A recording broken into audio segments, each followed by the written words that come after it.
स्वागत है आप सभी का लाइफ टॉप एकेडमी के प्लेटफॉर्म पर। मैं तालिब आज से इस प्लेटफॉर्म पर एसएससी जीडी मैथ्स की क्लास स्टार्ट कर रहा हूं।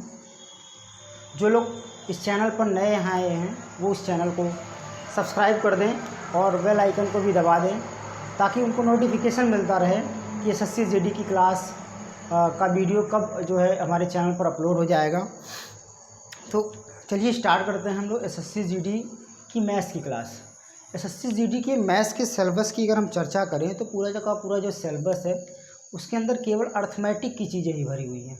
सब कुछ अंगणित की चीज़ें भरी हुई हैं, उसमें एडवांस कुछ नहीं है। एडवांस का मतलब हम कह सकते हैं कि उसके अंदर बीजगणित के प्रश्न नहीं हैं, बीजगणित सिलेबस में नहीं है, और उसमें क्या नाम है मेंसुरेशन नहीं है, ट्रिग्नोमेट्री नहीं है। तो कुछ लिमिटेड टॉपिक ही हैं, 12-13 टॉपिक ही हैं, और ये 12-13 टॉपिक है। टोटल 25 क्वेश्चन आने वाले हैं। तो हम कह सकते हैं हर चैप्टर से औसतन 2 क्वेश्चन आने के चांसेस हैं। तो मैं शुरुआत करने जा रहा हूँ संख्या पद्धति वाले टॉपिक से। संख्या पद्धति से शुरुआत करूँगा। तो चलिए हम लोग स्टार्ट करते हैं संख्या पद्धति और संख्याओं को समझते हुए चलते हैं। तो संख्या पद्धति स्टार्ट कर रहे हैं। देखिए संख्या पद्धति मतलब number system. Number system number system में जो भी हम लोगों की काम की चीज़ें हैं वही केवल पढ़ा जाएगा। तो देखिए संख्या पद्धति का मतलब क्या है, पद्धति या सिस्टम का मतलब क्या है कि संख्या को समझने वाला सिस्टम, संख्या को लिखने वाला सिस्टम, जो संख्या को समझने या लिखने या प्रदर्शित करने वाला जो सिस्टम होता है उसी को हम लोग संख्या पद्धति कहते हैं। वैसे तो बहुत सारे सिस्टम है, जैसे कि बाइनरी सिस्टम है, संख्या को प्रदर्शित करने के लिए बाइनरी सिस्टम का इस्तेमाल किया जाता है। डेसिमल सिस्टम है जिसका हम लोग हमेशा इस्तेमाल करते रहते हैं, जिसमें हम लोग 10 अंकों का प्रयोग करते हैं, 0 1 2 3 4 5 6 7 8 9, ये जो 10 अंकों का प्रयोग किया जाता है। इसके अलावा अगर देखा जाए तो और भी बहुत सारे सिस्टम है, जैसे ऑक्टा डेसिमल सिस्टम है। तो ऐसे कई सारे सिस्टम हैं, बट हमको उन पे प्रश्न एसएससी जीडी में नहीं आता है। तो बाइनरी पे प्रश्न नहीं आता, इन सब सारी चीज़ों पे प्रश्न नहीं आता। तो ये सारी चीज़ें हम इस सिलेबस में इस वीडियो में कवर नहीं करेंगे। लेकिन अगर बात करें कि संख्या के प्रकार वगैरह, संख्या के प्रकार से प्रश्न आते हैं तो हम लोग संख्या के प्रकार से शुरुआत करेंगे।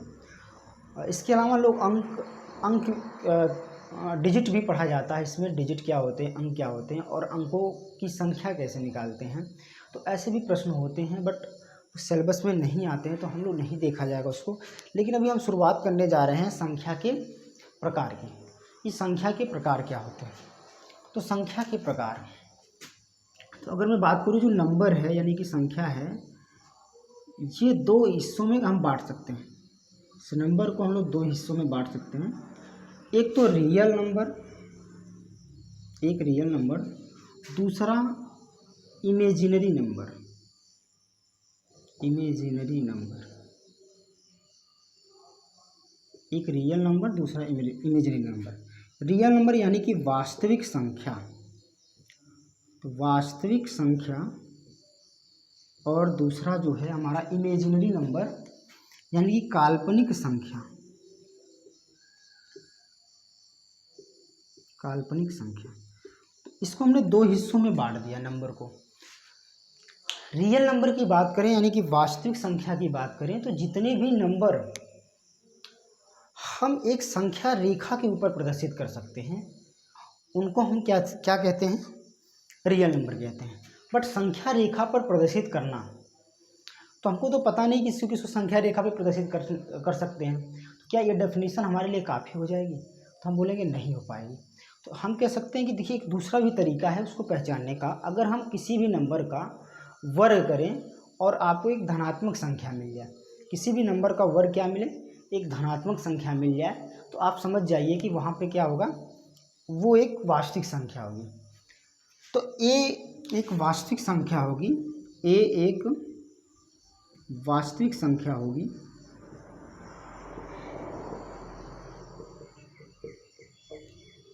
यदि ए का स्क्वायर क्या हो जाए, आपको पॉजिटिव मिल जाए, ए का स्क्वायर क्या मिल जाए, पॉजिटिव मिल जाए। और अगर गलती से a का स्क्वायर, अगर किसी संख्या का स्क्वायर अगर आपको नेगेटिव मिल गया तो वो काल्पनिक संख्या हो जाएगी। मतलब a स्क्वायर अगर नेगेटिव मिल गया तो वो क्या हो जाएगी, काल्पनिक संख्या। अब देखते हैं, जैसे एग्जाम्पल से समझते हैं कि कौन वास्तविक है कौन काल्पनिक है। तो जैसे देखिए कि अगर मैं 5 का स्क्वायर करूं तो 5 का स्क्वायर 25 आएगा, और 25 क्या है, पॉजिटिव संख्या है। अगर मैं -5 का स्क्वायर करूं तो -5 का स्क्वायर +25 आएगा, क्योंकि माइनस का स्क्वायर जब भी हम करते हैं, माइनस का वर्ग करते हैं, तो वो क्या हो जाता है, एक धनात्मक संख्या हो जाती है। तो एक तरीके से हम कह सकते हैं कि हम जितनी भी नेगेटिव संख्या पढ़ते हैं, जितनी भी ऋणात्मक संख्या पढ़ते हैं, या जितनी भी धनात्मक संख्याएं पढ़ते हैं, वो सब के सब वास्तविक होती हैं। और इसके अलावा अगर हम परिमेय संख्याओं की बात करें, जैसे 3/4 हो गया, इसका भी हम वर्ग करेंगे तो आपको धनात्मक ही मिलेगा। -3/4 का वर्ग करेंगे तो भी क्या मिलेगा, धनात्मक ही मिलेगा। तो जितनी भी परिमेय संख्या हैं वो भी क्या होती हैं, आपकी वास्तविक संख्या होती है। इसका मतलब है कि हम जितनी भी संख्याएं अब तक पढ़े हैं वो सब वास्तविक हैं। तो कह सकते हैं हाँ, अब तक जितने पढ़े हैं सब वास्तविक है। तो काल्पनिक कौन सी हुई, तो काल्पनिक कौन सी हुई, तो काल्पनिक संख्या जो है, जैसे कि अगर मान लीजिए कि मैं कड़ी में 3 करूं, कड़ी में 3 की बात करूं, तो कड़ी में 3 जो होता है, अगर हम इसका वर्ग करते हैं तो कड़ी खत्म हो जाती है, तो +3 आ जाएगा। कड़ी में 3 का वर्ग करें तो कड़ी खत्म हो जाती है, +3 आ जाएगा। तो इसका मतलब कड़ी में 3 का वर्ग अगर हमको पॉजिटिव मिला तो हम कह सकते हैं कड़ी में 3 भी वास्तविक है।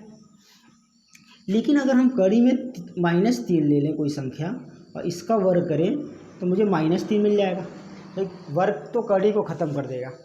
इसका मतलब क्या हुआ कि कड़ी में -3 क्या है, एक काल्पनिक संख्या। कड़ी में -3 क्या है, एक काल्पनिक संख्या।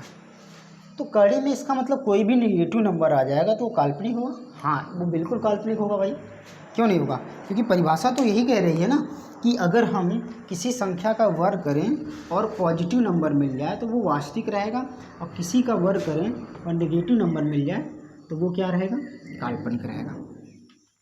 तो इस तरीके से आप वास्तविक और काल्पनिक संख्याओं को पहचान सकते हैं। ठीक है, थोड़ा सा इसको और कैटेगराइज करें, तो ये जो वास्तविक संख्या है, ये थोड़ी बटी हुई है, 2 हिस्सों में बटी हुई है। एक तो परिमेय संख्या में, और दूसरा अपरिमेय संख्या में।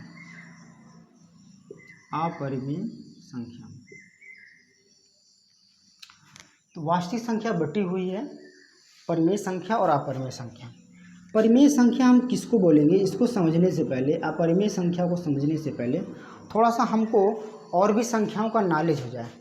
जैसे कि अगर मैं बात करूं 1, 2, 3, 4, ये जो काउंटिंग नंबर है, यानी कि इनको काउंट करने में हम इस्तेमाल करते हैं, तो इनको हम लोग बोलते हैं प्राकृतिक संख्या। इनको क्या कहते हैं, प्राकृतिक संख्या। और अगर इसमें प्राकृतिक संख्या में मैं 0 को भी शामिल कर लूँ, 0, 1, 2, 3, 4, 5, 6, इसे डॉट, तो इनको हम लोग कहते हैं पूर्ण संख्या, यानी कि होल नंबर कहते हैं। तो अगर प्राकृतिक संख्या में हम लोग 0 को शामिल कर लें तो इसको कहते हैं पूर्ण संख्या। और इसी पूर्ण संख्या के अंदर हम ऋणात्मक वाली संख्याओं को शामिल कर लें, ऋणात्मक वाली, यानी कि -1, -2, -3, इन सबको शामिल कर लें तो इसको हम लोग बोलते हैं पूर्णांक, यानी कि पूर्णांक बोलते हैं या इंटीजर बोलते हैं।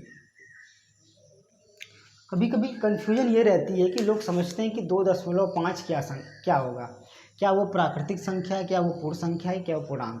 तो मैं बता दूं कि जो प्राकृतिक संख्या होगी, पूर्ण संख्या होगी, पूर्णांक होगी, वो अपना पूरा होगी। वो कभी दशमलव में, कभी पार्ट में नहीं होगी, कभी भिन्न में नहीं होगी। तो इस बात को हमको समझ लेना है कि प्राकृतिक संख्या, पूर्ण संख्या और पूर्णांक तीनों की तीनों क्या होते हैं, पूरा का पूरा हिस्सा होते हैं। वो किसी न किसी के पार्ट नहीं होते। तो अब आते हैं कि परिमेय संख्या क्या होती है। हमने समझ लिया प्राकृतिक संख्या, पूर्ण संख्या, पूर्णांक क्या होता है। तो परिमेय संख्या जो होती है वो एक ऐसी संख्या होती है जिसको हम लोग P/Q के रूप में लिखते हैं। एक ऐसी संख्या होती है जिसको हम लोग क्या करते हैं, P/Q के रूप में लिखते हैं। तो P बटे Q के रूप में जितनी भी दुनिया की संख्या होगी, क्या सबको हम बोलेंगे परिमेय संख्या? तो नहीं। ध्यान दीजिए, P बटे Q के रूप में हम लिख सकते हैं ऐसी संख्याएं जहाँ पे आपको क्या होना चाहिए, P और Q क्या लेने पड़ेंगे? P और Q आपको पूर्णांक होने चाहिए, P और Q पूर्णांक हो, और Q की वैल्यू जो कभी भी 0 के बराबर ना हो।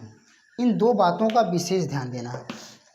इन दो बातों का हम क्या करना, विशेष ध्यान देना है कि जब भी हम परिमेय संख्या पहचानेंगे तो उसमें क्या होगा कि परिमेय संख्या P बटे Q के रूप की होनी चाहिए, लेकिन उसके साथ साथ आपको P और Q दोनों को देखना है, क्या वो दोनों के दोनों पूर्णांक हैं कि नहीं देखना, ये भी चेक करना, साथ ही साथ में चेक करना है कि जो Q है वो 0 तो नहीं है। अगर 0 हो जाएगा तो भी वो परिमेय संख्या नहीं रह जाएगी। तो इस तरीके से हम परिमेय संख्या पहचानते हैं। अब एग्जाम्पल की बात करें तो अगर आपसे कोई पूछे क्या 7 एक परिमेय संख्या है, तो मैं बोलूँगा 7 एक परिमेय संख्या है। क्यों? क्योंकि मैं 7 को लिख सकता हूँ P बटे Q के रूप में। 7 को लिख सकता हूँ 7/1।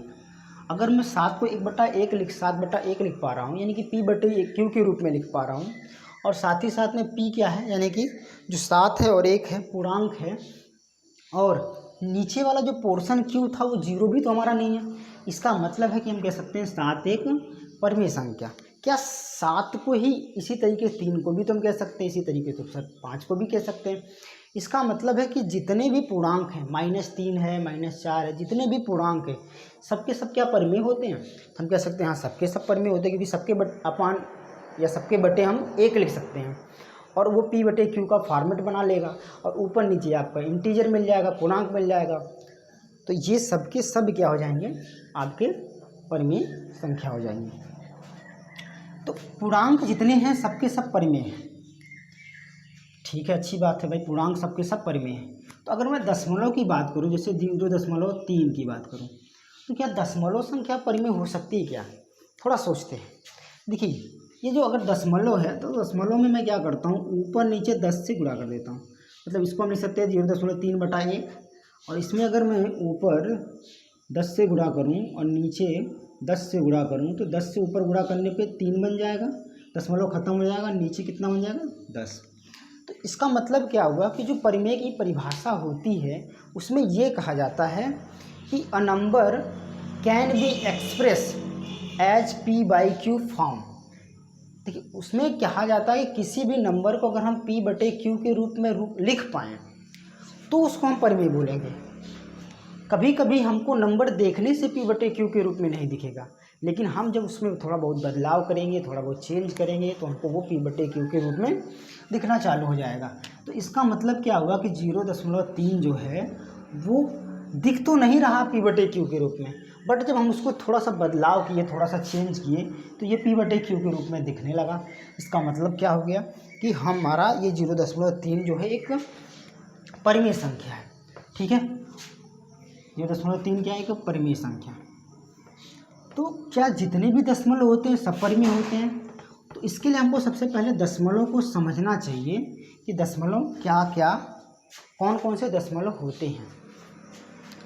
तो आप देखिए थोड़ा सा ध्यान से कि दशमलव जैसे एक है कि 6, 4, 5, एक दशमलव ये है 6, 4, 5, और एक दशमलव मैं ये लिख रहा हूँ कि 3, 4, 3, 4, 3, 4 डॉट डॉट डॉट ऐसे बढ़ता चला जा रहा है।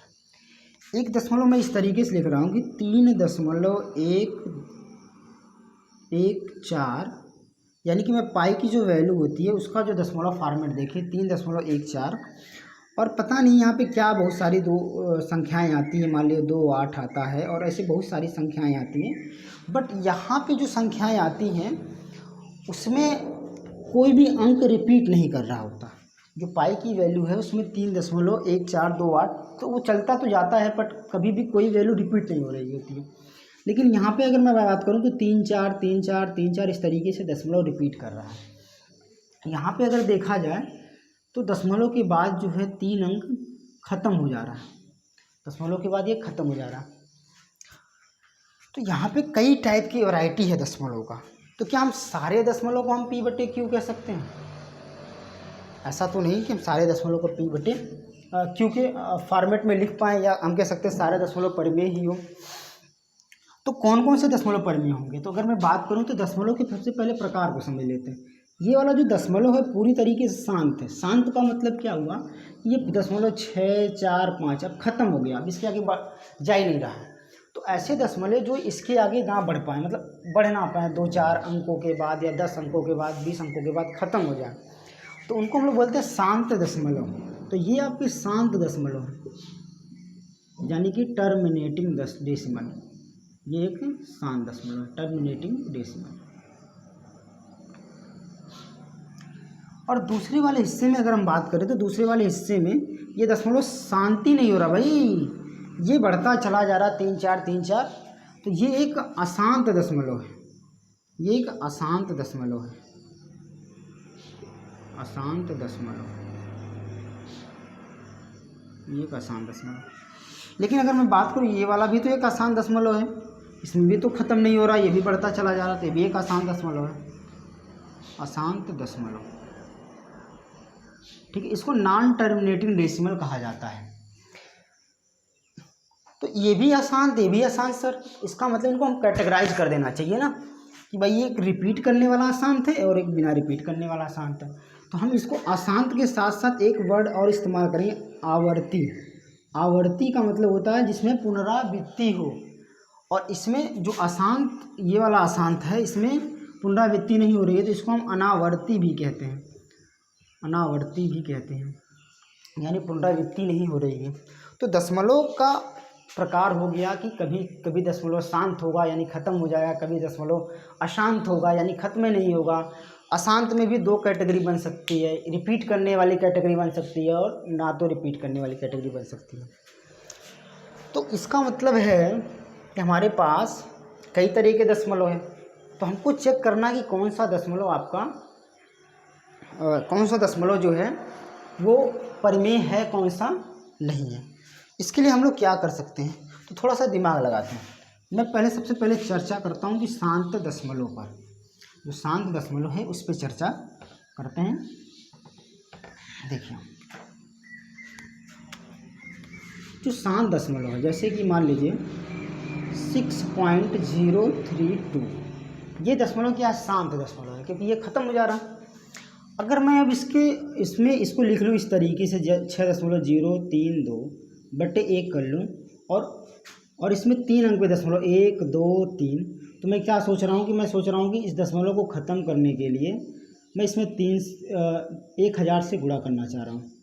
तो अगर मैं इसमें 1000 से गुणा कर दूँ, ऊपर नीचे भी 1000 से गुणा कर दूँ, तो ऊपर क्या बनेगा, ऊपर बनेगा दशमलव खत्म हो जाएगा तो 6032 बन जाएगा, और नीचे क्या बनेगा 1000 बन जाएगा।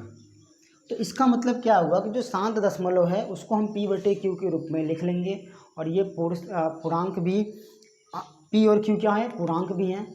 तो इसका मतलब हो गया कि ये जो शांत दशमलव होंगे सबके सब परिमेय होंगे, शांत दशमलव सबके सब परिमेय होंगे। अब थोड़ा सा हमको इतना डिटेल में जाके चीज़ों को नहीं करना है, क्योंकि हमारे पास गवर्नमेंट एग्ज़ाम है हमारे सामने, और गवर्नमेंट एग्ज़ाम वो हमेशा आपको कम समय देगी।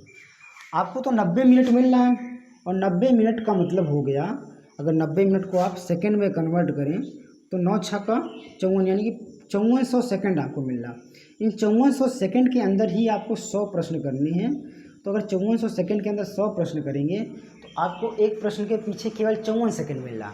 इस 54 सेकंड के अंदर क्या क्या चीज़ें सम्मिलित हैं, तो 54 सेकंड के अंदर आपको प्रश्न को पढ़ना भी है, और साथ ही साथ में प्रश्न को पढ़ने के साथ साथ आपको आंसर दिमाग में सोचना भी है, और इसके बाद आपको एक गोला भी मारना होता है। क्या करना होता है, एक गोला भी मारना होता है।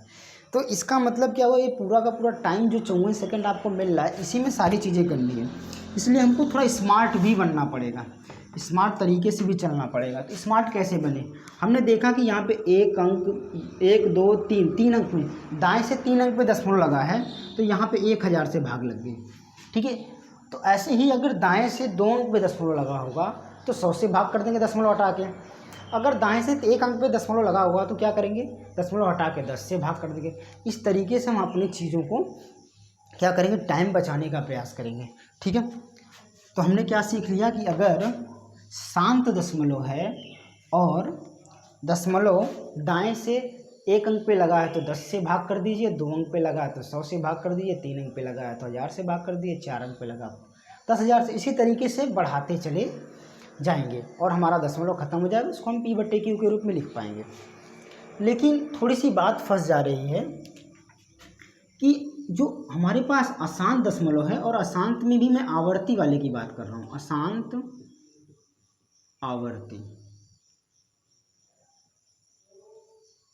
दशमलव की अगर मैं बात करूँ तो यानी कि जो अशांत भी है और रिपीट भी कर रहा है, ऐसे दशमलव का क्या करें।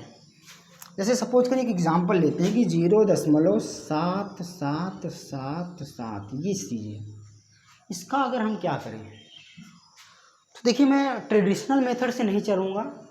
वैसे इसमें अगर मैं ट्रेडिशनल मेथड लगाऊंगा तो कोई फ़ायदा नहीं है, तो हम लोग क्या करेंगे, थोड़ा सा फार्मूले की तरफ से बढ़ेंगे और फास्ट इसका आंसर करने का प्रयास करेंगे। थोड़ा सा इसको कॉन्सेप्ट को थोड़ा समझने का प्रयास करते हैं। देखिए कि 0.7777 अगर आ रहा है तो कैसे आ रहा होगा, तो मैं दिमाग ये लगा रहा हूँ कि मान लीजिए कि 9 से अगर मैं 7 में भाग करूँ तो क्या मिलेगा मुझे। 9 से 7 में भाग करूँ तो मुझे यहाँ पे दशमलव बढ़ाना पड़ेगा, यहाँ पे 0 उतरेगा, 70 हो गया, 9 7 63 हो गया। आपने देखा फिर 7 बच गया, फिर 0 बढ़ाएंगे, 9 7 63 हो गया, फिर 7 बचेगा। तो इसी तरीके से 7 7 आपको रिपीट करता हुआ मिल जाएगा। इसका मतलब क्या हमने सीखा कि अगर 9 से 7 में भाग करते हैं तो एक अंक रिपीट कर रहा है। क्या कर रहा है, एक अंक, यानी कि 7 7 रिपीट कर रहा है। अच्छा, क्या ये किसी दूसरी संख्या में भी होगा, तो मैं बता दूं कि ये दूसरे संख्या में भी चेक करके देखते हैं। मान लीजिए 6 में भाग किया तो 6 में दशमलव बढ़ाऊंगा तो ये 60 हो गया, 9 6 का 54 हो गया, फिर 6 बचा, फिर 9 6 का 54 हो जाएगा भाई, 0 बढ़ाएंगे फिर 9 6 का 54 हो जाएगा। इसका मतलब 6 6 रिपीट करता हुआ दिखेगा। तो अगर हम किसी संख्या में 9 से भाग करते हैं तो उसमें एक अंक तो ज़रूर रिपीट करेगा। अब जैसे मान लीजिए 9 से अगर मैं 32 में भाग करूं, 9 से अगर मैं 32 में भाग करूं तो क्या होगा, तो 9 त्रिक 27 हो गया, यानी कि यहाँ पे बच गया 5 और मैं दशमलव उतारूँगा 0 हो गया, 9 पचे 45 हो गया, यानी फिर 5 बचेगा, फिर 9 पचे 45 होगा तो 3.5555 ऐसे आता रहेगा। तो सबसे ख़ास बात हमने क्या ऑब्जर्व किया कि अगर मैं 9 से भाग करता हूं तो उसमें एक दशमलव जरूर रिपीट करेगा। अगर इसका उल्टा भी हम सीख सकते हैं कि अगर किसी संख्या में एक अंक रिपीट कर रहा है तो इसका मतलब है कि उसमें 9 से तो भाग लगी ही लगी होगी। अच्छा चलिए ठीक है भाई, एक अंक रिपीट करेगा। तो इसको मैं थोड़ा सा फार्मूले के रूप में अगर बताऊं तो कह सकते हैं कि 0. p के ऊपर बार, p के ऊपर बार का मतलब p मतलब बार बार आ रहा है। यानी कि जैसे 0.77777 बार बार आ रहा था तो उसको हमने 60 में लिख दिया कि 0.7 के ऊपर बार लिख दिया तो 60 में लिख दिया। ऐसे ही अगर 0.p के ऊपर बार है तो हम इसको लिख सकते हैं, इसका मतलब क्या हो गया कि 0.p आएगा। इसको अगर हमको भिन्न में बदलना है, P/Q के रूप में बदलना है, तो हम क्या करेंगे, P के 9 से भाग लगा देंगे। P में क्या करेंगे, 9 से भाग लगा देंगे। अगर मान लीजिए कि 2 दशमलव के जस्ट बाद 2 अंक हैं, यानी कि P और Q है, दशमलव के जस्ट बाद 2 अंक P और Q है, इसके ऊपर बार लगा है, इसको हमको भिन्न में बदलना है तो मैं क्या करूँगा, PQ/99 कर दूँगा। ऐसे ही 3 अंक है, यानी कि PQR है, तीनों अंक पे ऊपर बार लगा है तो क्या करेंगे, PQR/999, 3 बार 9 कर लिख देना है।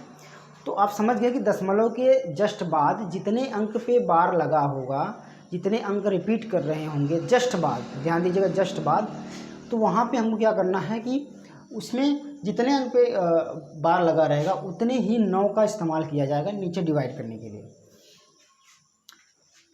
जैसे कि मान लीजिए कि अगर कोई बोले कि 0.5 के ऊपर बार है को इसको P/Q के रूप में लिखना है,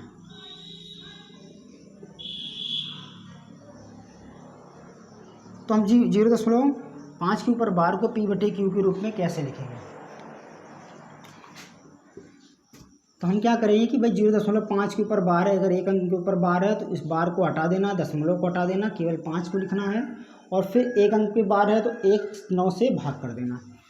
ऐसे ही मान लीजिए कि 0.43 के ऊपर बार है इसको हमको पी बटे क्यू के रूप में लिखना है। तो मैं क्या करूँगा भाई, दशमलव के जस्ट बाद में बार है तो तुरंत हम बार को हटाएंगे, संख्या 4 3 को लिख लेंगे, 43 हो जाएगा। और नीचे 2 बार 9, क्योंकि 2 अंक के ऊपर बार है तो 2 बार 9 से भाग कर देंगे, यानी 99 से भाग कर देंगे। ऐसे 0.325 के ऊपर बार है, यानी 4 अंकों के ऊपर बार है। तो यही काम आपको यहाँ पे भी करना है कि 32 45 में 4 बार 9 लिख के भाग कर देना है। अच्छा, तो हमने क्या सीखा कि दशमलव के जस्ट बाद अगर बार है तो अगर 1 अंक के ऊपर बार है तो 9 से भाग, 2 अंक के ऊपर बार है तो 99 से भाग, और 3 अंक के ऊपर बार है तो 999 के बाद। अच्छा सर, अगर ऐसा हो जाए कि दशमलव के जस्ट बाद बार ना हो तब क्या करें? तो चलिए देखते हैं ऐसे चीज़ों में क्या, ऐसे उनको सॉल्व करने का प्रयास करते हैं, उनके क्या फार्मूले होते हैं।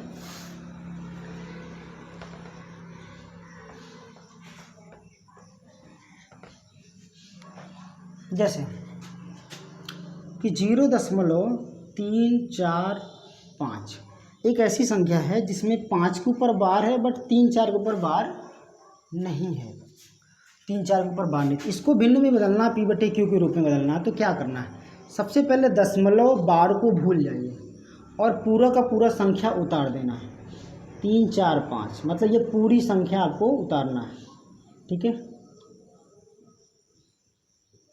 पूरी संख्या आपको उतारना है, संपूर्ण संख्या आपको उतार देना, ठीक है।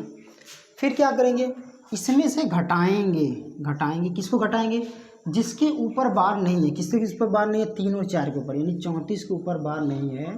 तो जिसके ऊपर बार नहीं है, जिसके ऊपर बार नहीं है उसको क्या करना है, घटा देना है। अच्छा, इसको घटा देंगे। बटे में क्या करेंगे, बटे फिर करना है, देखिए एक जितने अंक के ऊपर बार है उतनी बार 9 लिखना, जितने अंक के ऊपर बार उतनी बार 9। एक अंक के ऊपर बार है तो एक बार मैं 9 लिखूँगा, और जितने अंक के ऊपर बार नहीं है, यानी कि 3 और 4 के ऊपर बार नहीं है तो 2 अंक के ऊपर बार नहीं तो 2 बार यहाँ पे 0 लिख देना। तो 9 कितनी बार लिखना, जितने अंक के ऊपर बार है, जितने अंक के ऊपर बार है उतनी बार 9 आएगा, ठीक है। इस बात को ध्यान में रखना। और ये 0 का मतलब क्या है कि जितने अंक के ऊपर बार नहीं है उतनी बार शून्य आएगा, इस बात को ध्यान में रखना। तो क्या सीखा कि अगर हमारे पास जस्ट बाद, दशमलव के जस्ट बाद बार नहीं है तो क्या करना, दशमलव पूरी संख्या को उतार लेना, बार और दशमलव को हटाकर पूरी संख्या को उतार लेंगे। फिर उसमें से उतारने के बाद क्या घटाना है, जिस पे बार नहीं है उस वाले पोर्शन को घटा देना है। और नीचे क्या करना है कि जितने अंक पे बार था उतनी बार 9 लिख देना, जितने अंक पे बार नहीं है उतनी बार 0 लिख देना। इस तरीके से हम उसको सॉल्व करेंगे और हमारा फास्ट सॉल्व हो जाएगा, ठीक है। तो अब 345 में से 34 चला गया, 5 में से 4 गया 1, 4 में से 3 गया 1, 311, और बटे में 900, तो यानी 311 बटा 900 हो गया पी बटे क्यू फॉर्मेट। इसका पी बटे क्यू के रूप में हमने इसको लिख दिया।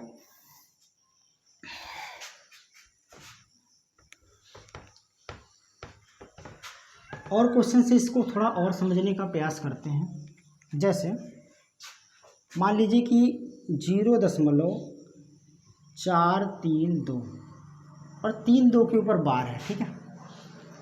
इसको हमको सॉल्व करना है,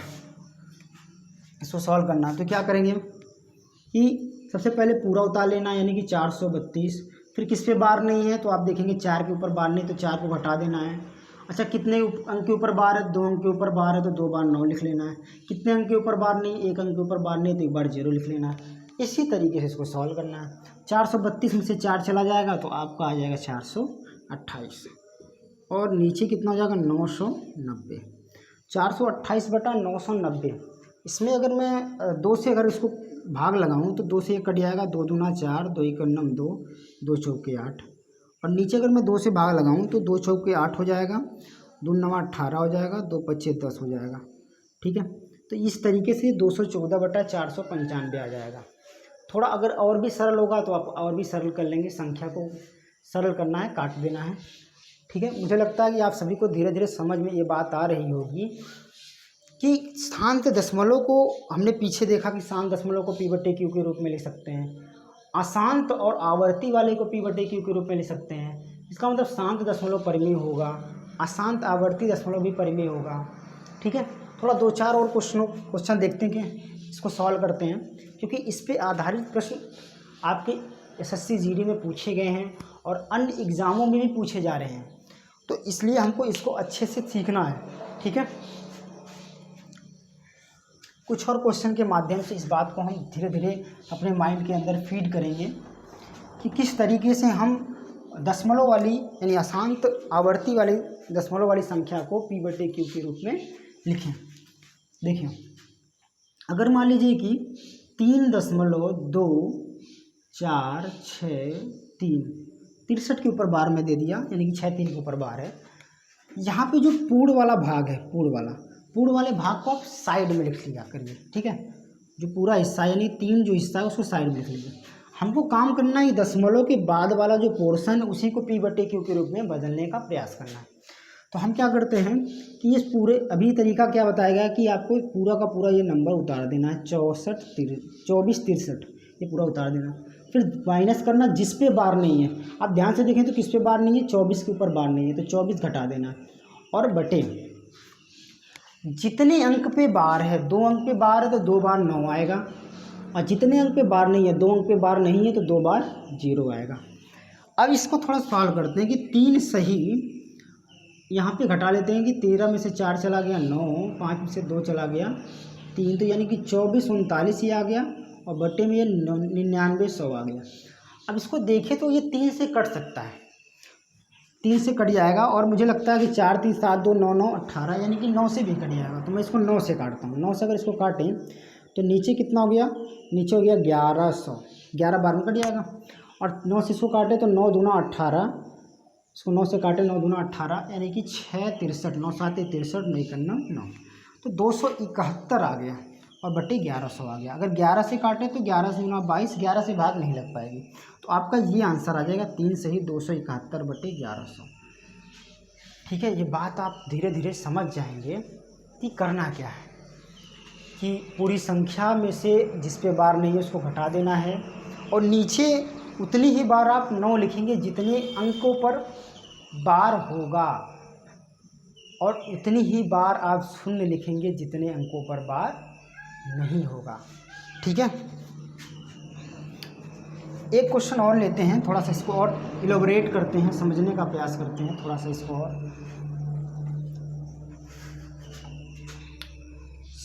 6.032 6.023 और 2 के ऊपर बार है, तो हम क्या करेंगे, 6 को साइड में लिख लेंगे, और जो पूरी संख्या यहाँ पे दशमलव के बाद है यानी कि 032, तो 032 में से घटाएंगे। 032 का मतलब क्या हो गया, 32 ही तो हुआ, 0 घटा लेते हैं, और घटाएंगे किसको, जिस पे बार नहीं है। तो 0.3 के ऊपर बार नहीं है तो मैं इसको 3 घटाना है, और भाग किससे करनी है, भाग करनी है कि जितने अंक पे बार है उतने बार 9, एक अंक पे बार है तो एक बार 9, जितने अंक पे बार नहीं है यानी 2 अंक पे बार नहीं तो 2 बार 0 लिख लेंगे। अब ऊपर देखा जाए तो 32 में से 3 जाएगा, तो 32 में से 3 जाएगा, कितना बचेगा 29, 29 बटा 900, तो ये आपका आंसर आ गया। इस तरीके से आप P/Q के रूप में इसको बदल सकते हैं। अच्छा, देखिए कुछ एग्जाम के पूछे गए क्वेश्चन, जैसे कि वर्गमूल निकालना, तो एक क्वेश्चन ये आया कि आपको वर्गमूल निकालना है कि 0.4 के ऊपर बार है, 0.4 के ऊपर बार है, इसका वर्गमूल आपको बताना है। तो क्या करें कि लड़का ऑप्शन दिया रहता है, ऑप्शन दिया रहेगा आपका 0.2, बी ऑप्शन रहता है 0.2 के ऊपर बार, सी ऑप्शन रहता है 0.6 के ऊपर बार, और डी ऑप्शन रहता है आपका 0.2 बटे 4/9। तो इसमें से कौन सा ऑप्शन सही होगा? लड़का तुरंत देखता है प्रश्न को कि 0.4 के ऊपर बार का आपको क्या निकालना है, वर्गमूल निकालना है। वो क्या करता है कि भाई 4 का वर्गमूल 2 होता है, वो टिक मार देता है 0.2 के ऊपर बार, हो जाता है सब गड़बड़। देखिए समझना पड़ेगा कि दरअसल हम लोगों ने अभी तक ये नहीं सीखा है कि बार का वर्गमूल कैसे निकालते। कोई डायरेक्ट टेक्निक तो है नहीं कि बार का वर्गमूल आप डायरेक्ट निकाल देंगे। तो सबसे पहले बार को हटाना पड़ता है, और बार को हटाने का तरीका आपने बताया कि दशमलव के जस्ट बाद अगर बार है तो आपको 9 से भाग लगा देनी होती है। 9 से भाग कर देंगे तो ये हो गया 4/9। अब इसमें क्या होगा कि 4 का वर्गमूल निकाल लेंगे तो 2 आ जाएगा, 9 का वर्गमूल निकालेंगे 3 आ जाएगा, तो 2/3 आ गया। अब मैं 3 से 2 में भाग करूँगा तो क्या आएगा, 3 से अगर मैं 2 में भाग करूँ दशमलव बढ़ जाएगा 0, 3 6 18, फिर 2 उतर गया, 3 6 18, 0 उतरेगा, फिर 3 6 18 हो जाएगा, फिर 2 उतरेगा। इसका मतलब 6 रिपीट करेगा, तो आपका आंसर आ गया 0.666 डॉट डॉट, या हम इसको लिख सकते हैं 0.6 के ऊपर बार। तो ये आंसर आपका सी वाला हो जाएगा, 0.6 के ऊपर बार। ठीक है, तो इस तरीके से थोड़ा थोड़ा सा एग्जामिनर आपको बझाते हुए, थोड़ा थोड़ा सा आपको माइंड को डाइवर्स करते हुए क्वेश्चंस बनाता है।